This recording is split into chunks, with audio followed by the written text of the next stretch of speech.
Everybody, this is Eddie Sprouse, and I want to give you a quick tutorial about how to make a private Facebook post that only your friends can see public, so that anyone that accesses Facebook can see the post.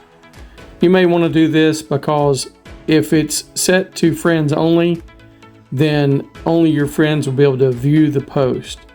So here's how to change that setting. As you'll see in the middle of my screen here, it says, I've been watching something interesting in the life of an older gentleman.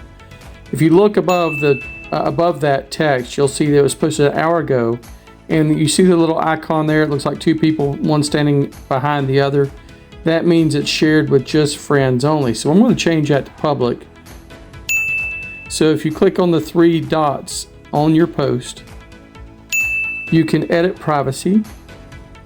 And then from here, you'll see you've got several options: public, friends, friends accept, which means you can eliminate certain people from being able to see that, and you can post to only yourself, like if you want to post something you want to reflect back on later, like a journal, but you don't really intend for anyone else to see it but you.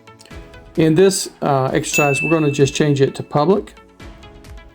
All right, so once you've done that, you can click on the back button where it says Edit Privacy at the top of your screen. It'll say Saving, and now you'll be able to see right beside where it says 1 hour that there's a world symbol there, meaning that post is now being shared with everyone. I hope you find that tip very useful, and if there's other things you'd like to be able to know about how to do on social media, or maybe other computer related questions, please reach out to me. You could just leave a comment under this video, or you can reach out to me through one of my social media links. Have a great day, and God bless.